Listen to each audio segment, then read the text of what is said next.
Are the first 15 seconds of your video stopping you from making money? Recently, thousands of creators applied to be roasted by me on this channel, and most of them were making mistakes that will wreck trust instantly with their viewers, and that'll kill watch time, link clicks, and sales. So today I'm going to roast 3 creators and show you how to fix their intro problems that you probably have too, using some tricks that have generated me millions. So this is Patrick. Patrick emailed in to say that he was struggling to get consistent sales and leads. So let's look at how his intro is stopping that from happening. Now, I know that might sound strange, but if you think about it, if they can't get past the intro, they can't get into the content and devour all that value, which will then encourage them to click the link, which will then encourage them to buy your product. So it really does play a critical part. Now, before I start, I have eye strain and the opticians have told me I need to wear these. Let's crack in. So what I'm going to do is I'm going to click on this video, writing advice I wish I knew before I started.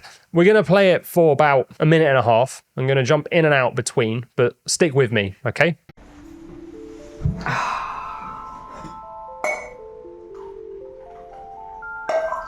So we're already gone as a viewer. Now you can make a sketch work, but man, it needs to be quick. Like it needs to be over pretty much already, or it needs to be incredibly engaging.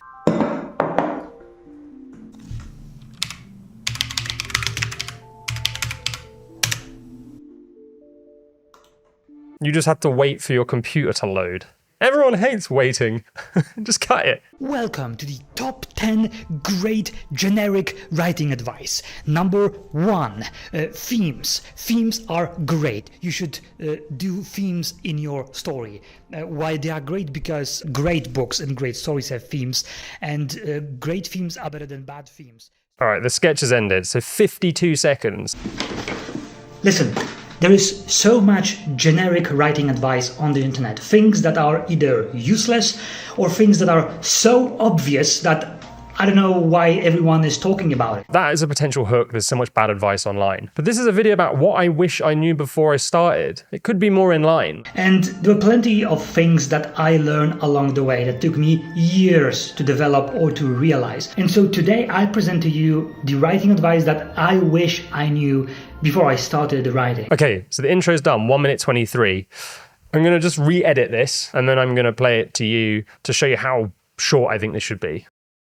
There is so much generic writing advice on the internet. And so today I present to you the writing advice that I wish I knew before I started writing. Hopefully you can see the difference there. So there's one more thing that I need to address, and this is a really big problem on YouTube. We live in a world now where there are world-leading experts on YouTube, and we've got to compete against them. So in that opening intro, we have to raise our credibility as fast as we can. Otherwise, I'm kind of like, well, who is this guy? Why should I care? So I want you to check out Jed. Let's just have a look at him. So Jed's amazing fantasy writing channel. Just listen to this intro. In this video, I'm going to share with you my full step-by-step guide to help you write your fantasy novel over the next 12 months. I've published 4 fantasy books along with an interactive fiction novel, and I've helped many other writers finish their own fantasy novels as well. You want to listen to him, right? 4 books. I'm watching this thinking, I ain't going to get better advice than this on YouTube. And that's why Jed's channel is so good. But starting with these little credibility hooks is a problem. What if you've not written 4 books? Well, I haven't. You probably haven't either, right? Because it's an amazing accomplishment. I've not even written 1. So the way we get around that is by thinking, okay, what can we drop in to make it very clear we're credible? So you might have written 1 million words, so you could drop that in some way, shape or form. You might have studied 1,000 fantasy books and discovered a pattern within them.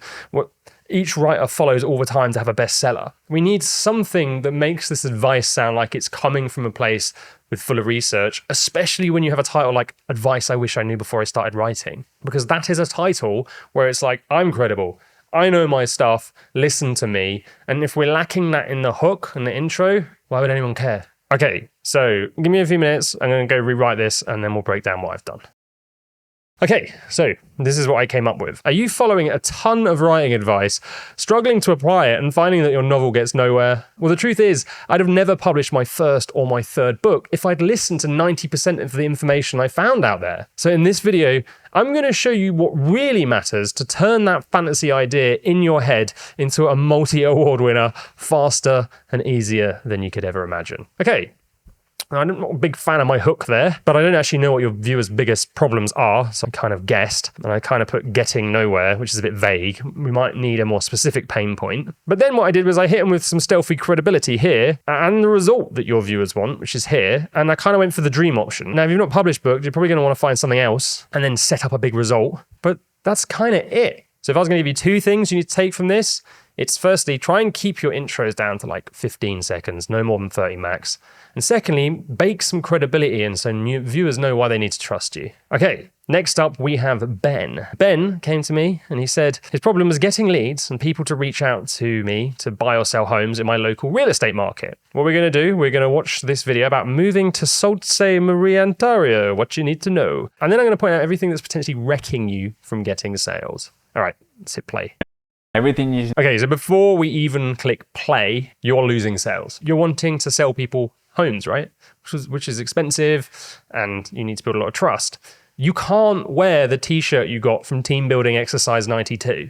The thing is, because it's so bright and the background's so plain, it's just drawing my eyes to it and I'm going, oh look, there's a plane on there. Wait, what else is on there? And I'm analysing your t-shirt. Now, I know that's really mean. This coming from the guy in glasses. The irony. And this is kind of the thing about first impressions on YouTube. Like, cold viewers in particular, absolutely brutal. Now, I'm not the sort of person to sit here and comment. I don't think it's that and be like, oh, I hate your t-shirt. I don't hate it, but it instantly caught my eye. So we need to do something about that. So I'm going to fix it for you. One sec. All right, so for the wonders of Photoshop, to me, there's nothing to judge here, but I'm not thinking about anything other than listening to you. Now, the next problem we have is you've got these horrible overhead lights. So let me just turn off my lighting and show you what this does. When we've got a light coming down across our head, look, it gives me like a more like protruded brow.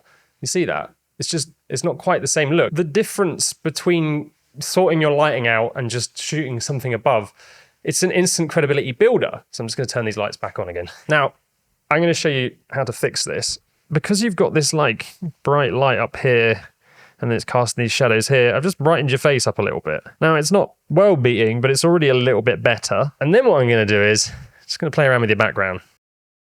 Okay, check this out, right? So what I've done is I've put like a fake light behind you. And do you know what else we're going to do? Going to put a bit of blur on that background. Yeah, look at that. Right. So we see this. I don't think this is going to win any awards, but there's a huge difference there, right? So this one, distracting, this one, professional, first impression. You've got over that initial bump that is going to enable people to actually listen to what you're saying, which in turn will help them build value and then they'll become clients. Now let's listen to this. Everything you need to know about living in Sault Ste. Marie, Ontario. Welcome to Sault Ste. Marie, or what locals like to call it, the Sioux. Okay, we need to slow you down and get you articulating a little bit more. It's a bit fast, so it kind of sounds like you're mumbling a little bit too. So I had to really listen there, and again, that's going to put the viewers off and stop them getting into your juicy content. My name is Ben Warnock, and I'm a real estate agent with Exit Realty True North. Whether you're relocating for work, looking for affordability, or just want to live closer to nature, this city has something for everything. So let's dive in to see what makes Sault Ste. Marie a great place to call home. Have you ever been to a party when you don't know anyone there and you turn up late and everyone's standing there and you walk up to them and you're like, hiya, and they're like, hi, I'm Susie. Hi, Susie, I'm Ed. Hi, I'm Dan. Hi, Dan, I'm Ed. You do not remember anyone's name in the circle and they don't remember yours. It's just not how it works. We come in, we're all overwhelmed. We're not thinking remember names. It's the same with video, right? It's like, they ain't going to remember your name. They don't care about. Also, it says your name below, right? So we don't need to bother with that stuff. Like, let's get into the good bit. Now, after that, we need some words that make them pay attention. So what I'm going to do is I'm going to rewrite the script now, and then I'm going to present it. And I'm going to write 3 versions, and let's see if you can pick up on what I'm doing differently, and then I'm going to break down what I do differently.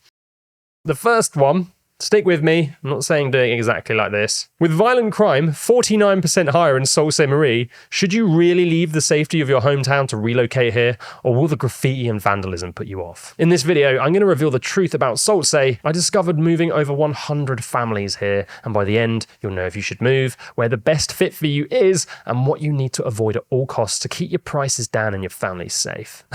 Right. I mean, the hook is a fact. And I did some Googling and that's what came up. Violent crime is 49% higher in Sault Ste. Than the rest of the USA.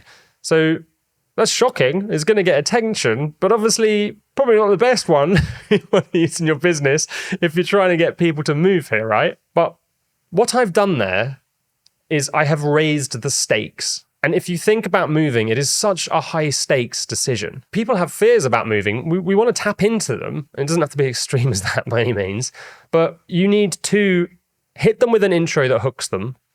And then you need to start setting up a potential problem they could come across.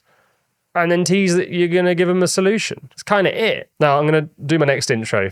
Did you know that Sault Ste. Marie is one of the cheapest places to live in America, filled with top schools, wildlife, and parks? It's no wonder families are flocking here in their droves. The thing is, while some areas are incredible value, there are some hidden costs that anyone moving here needs to know about so they don't end up wrecking their bank account. So in this video, I'm going to give you everything you need to know about Sault Ste. Based on years of living here and helping hundreds of family move. Okay, so let's just tick off some things on here. We're going to start with the fact it's one of the cheapest places in America. Positive fact.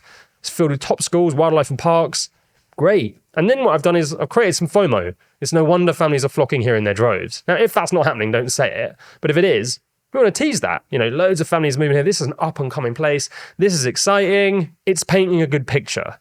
Then we're going to drop in a problem. The thing is, while some areas are valuable, there's hidden costs. So now we're raising the stakes, right? And the stakes are going to create tension and that's going to hook people. So in this video, I'm going to give you everything you need to know. And we're just setting up the value. It's not as over the top as the other one, and it works. And I'm going to give you my third intro now. Do you dream of a quiet, affordable lifestyle surrounded by stunning landscapes? Well, Sault Ste. Marie will give you just that if you can avoid the biggest mistakes people make when they move here. So in this video, I'm going to show you the hidden gems I discovered after moving over 100 families here and where best to invest your money so you can find the perfect forever home.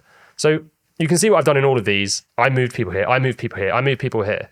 Credibility, letting them know you're open for business. They're going to listen to you more. Also, using words like hidden gems, it's mysterious, right? It's like, oh, this is an adventure. I wonder what we might uncover. So there's kind of descriptive language in here without it being too over the top. Now, this is the thing that's really interesting about writing. All three of those intros, they feel like completely different videos, right? Especially the first one, which feels like it's a smear campaign. And that's the thing about positioning. We can make Sault Ste. Out to sound like it's going to be a hellhole or a paradise in a couple of sentences. Either way, it's going to hook the viewer. You kind of want to find the one that's the right fit for your own personal brand. So if I was just going to give you a couple of things from this, a fact hook can be a really powerful way to get people interested. And then we want to set up a problem that the viewer might have themselves. So they go, yeah, that's the thing I'm worried about. And then you tell them you're going to solve it in the video. 3 things. Which moves us on to our next contestant. Buck sent in this question. He said, I know I have a problem. I believe it's the packaging. I know I have content that no one shared before. At least that's what I'm aware of. But views are a disaster. So I'm guessing thumbnails and titles are missing the mark. And regardless of how hard I go with the promise, plan, prove, pain, picture, hook, views are terrible. The hell's that? That sounds way more complicated than it needs to be. My uneducated guess is that topics might be the problem, since those can trigger the who the f are you to teach me about my goals, discipline, procrastination. So you are doing the classic thing. So about 6 years ago, I was like you, and I thought I probably had one problem because I was doing everything right. And I had a call with Darryl Eves, and he very quickly made it clear that I was doing absolutely everything wrong. We're kind of in a similar position here, right? I'm just going to touch on this before we get into the intro because I need to help you here. You are all over the place. How to become a top writer. Click this, it will save 5 years of your goals. Broad self-help writing niche, 2 different niches. It won't entertain you, but grab a pen, it might save you 5. No idea what niche that is. 29 YouTube videos in 45 days, 5 lessons. Now you're a YouTube growth channel. Achieved more in 12 weeks than 99%. Now you're a productivity channel. Discipline, now you're a self-help channel. What are you? Viewers do not come back for all these problems. You're either a writing channel or a self-help channel or a productivity channel. So that's problem number 1. Your strategy's all over the place. Look, that's the main thing holding you back. What we're going to do now is look at the intros. Writing is the skill behind skills. From your favorite goofy video on YouTube to stand-up comedians, to movies, to cartoons, to X, IG, TikTok, Facebook, all the way to emails and ads and sales pages. This is becoming a shopping list of things I need to pick up whilst I'm down Sainsbury's, Walmart for the UK. VSLs and book a call videos to this Oh, it's still going. boy you are watching right now. It's all writing. And I don't care what anyone says. So let's just look at first impressions here. Studio looks good, you've got nice lighting, but we have a problem. So when I was a kid, you weren't allowed to take food out of the canteen. So I cut a hole in my blazer, which basically meant I could put donuts in it, and then the donut would slip all the way to the bottom of the lining, so I could sneak them out, right? The teachers never knew. And then in the lesson, I'd pop it out, and I'd be like chewing away, you know, eating my donut, and I'm looking at you thinking, is this guy smuggling donuts? What's going on? Why are your hands here? This is so distracting, and it hits your credibility. If you're going to present You want this like open posture a lot of the time, or you can do like I'm doing right now, which is way more chill, but like don't do this. 1,847 different versions of ChatGPT won't be able to replace the personality in your writing. The $1,000,000 question is, how the fuck do I do that? How do I become the writer? Okay, so like we're 39 seconds in and now you've kind of addressed the title. It's way too late. Without spending a solid decade making love to the keyboard. How to make your writing turn heads. Listen, you are going to hate me for this, but it'll literally allow you to spend time and snap 5 years into 9 months. You're saying learning to write is gonna make you do all these amazing things. The video is called How to Become a Top % Writer. They're probably already bought into the idea of why they need to write. Well, you could set up the importance in a sentence, but 56 seconds of it, it's way too much. That's to become the top 1% All right, now the video is starting. So let's just keep going. on the internet, to become so powerful behind the keyboard that people start talking about you, asking you how I like that. To become so powerful, people start asking about you. That's a nice line. closer to you and work together, asking if you can write their Okay, we get the point. Like, assume your viewers have a brain and they don't need everything over-explained. It's hard because sometimes we want to keep teaching, and I suck at this when I'm live. I keep saying the same thing over and over again in different ways. But the art of YouTube is giving them just enough so that they go, I get it, move on, and keep that information flowing. These 4 steps will take not just your finances and your online influence, but your relationship. Okay, we're 121 and we're still building up why this is going to be good. What was it you said about a hook plan something? I think you're trying to tick off like 5 or 6 things you don't need. We need a hook, set up the value, first point. So there's no value at 142. Buy a pen and a good old notebook. We got to work on your tone because I feel like I'm being told off for smuggling donuts. You're building it up far too much and you've not dropped anything in that qualifies you to teach this. So who are you to teach me writing? Let's assume we don't have a huge amount to drop into the intro to make us credible. What can we do? I'm going to show you Philip. So Philip Hume, and you guys might have seen this video really recently because it absolutely blew up. Now, Philip recently joined my program, but I'm not saying that's why it blew up. He might have had it ready beforehand. Let me just play you his intro, and I'm going to show you how he builds credibility without talking about himself. Let me show you a quick example by John Krasinski, whom you might know from The Office. It's a 20-second story, so really short, but it's so powerful. By the end of today, you'll know exactly how to tell stories just like him. And then I said, yeah, and he says, who are you visiting here? I said, my wife, and he says, is she an actress? And I said, yeah. He said, would I know her? And I don't know, man. Her name's Emily Blunt. He goes, you? And I went, yeah, and he goes, you married Emily Blunt. So this is fantastic. Philip has hit you with an example. He's then going to go and explain his point. But what he's done is, instead of him saying, I did this, I did that, he has taken someone famous who a lot of people will know. He's turned around and said, this is an incredible story. So you know the context to which you're watching it. But because people already know this actor, we're kind of harnessing his ethos, his credibility. And then when you unpack it, it kind of reflects on you. So if you're sitting there and you're like, well, I don't have anything I can drop in to make me credible, that's okay. What you want to do is take other people's credibility and analyze that in your content to then lift up your own. So with that in mind, I am going to rewrite your intro. Your title's How to Become a Top 1% Writer. So it starts like this. Dan Coe makes $5 million a year with nothing other than a keyboard. So in this video, I'm going to show you the tricks he used to become a top 1% writer so you can get into a position where you have people begging to work with you. That's it. We have harnessed someone else's credibility. So straight away I'm hooked. I'm like, cool, I'm going to get top info here. It's also going to be someone your audience probably knows and respects and admires. And then you've just set up the big value to get the result that you promised in the title. That's all you need, man. All right, so if you enjoyed this, let me know what I should do the roasts on next. I've got another one coming up very soon in the comments. Do we want packaging from those titles, sales, products? Put it down there, I need to know. And if you wanna know how to fix more sales mistakes in your YouTube pipeline funnel thingy-majiggy, then watch this video next, where I've roasted another 3 channels, and I think you're gonna like it.